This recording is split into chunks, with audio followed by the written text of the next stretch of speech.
Block and Load is a lot of fun. I've enjoyed playing every single class so far in every single arena with lots of friends. This game is a great game to sit back, relax, maybe not get too competitive with, and just really enjoy. But even though you're sitting there and you're enjoying it, you might be playing kind of a casual game, there are ways and things that you can do to help your team be better. So here are my top 5, in no particular order, tips or tricks that I have found so far as a level 22, I believe, at Block and Load. First off, we are going to play the objective, PTFO. This game is not a game about KD, kill death ratio. It's not a game about dropping your 30s or 40s or 50 bombs on your kills. This is a game about exploding their blocks and making sure they don't explode yours, or your cubes and your bases.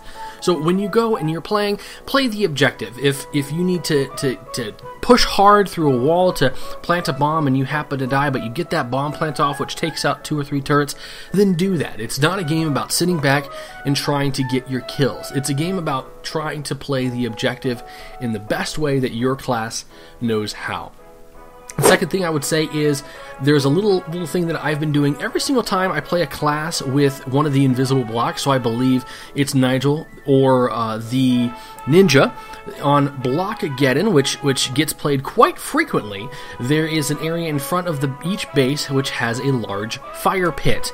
So what I like to do, as you can see in the background, is use my invisible blocks and block off about half to a little over half, maybe 2/3 of that, to what people think they can do is they can run and jump over it. Now, you're not going to get any kills about this, but like harkening back to my very first point, it's playing the objective. You will see so many people die from quote-unquote suiciding through the invisible bricks. And even though they've done it once, they will keep doing it throughout the match because they're going to be jumping around, forgetting about it, or maybe 5 or 6 minutes later they'll forget that there was an invisible bridge there.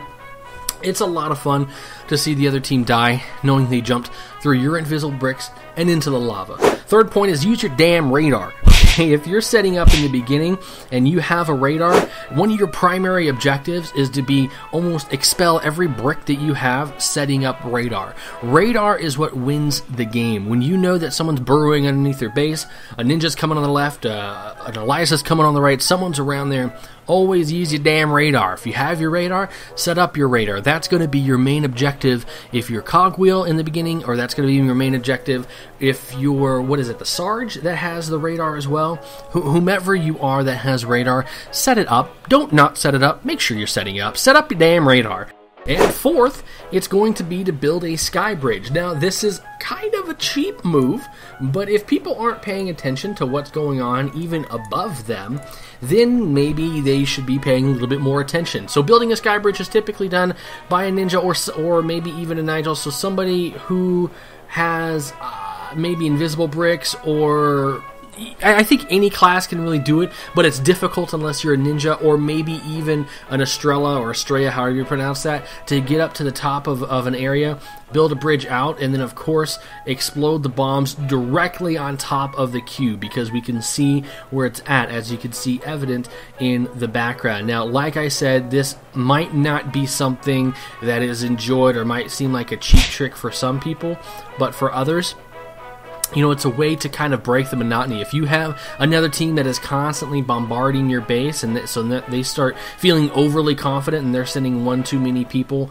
over, then you can do this to kind of get them back to their base. And finally, at the beginning of your rounds, there are large structures, sometimes just off the side of the arena or the islands, like you can see in the background, that you can explode, or you can take down the base of it for buku bricks. So these are my 5, I'm going to say as quick as I can, itty-bitty tips that I have found as a new player to Blockageddon. I hope you enjoyed and have a wonderful day. Bye-bye.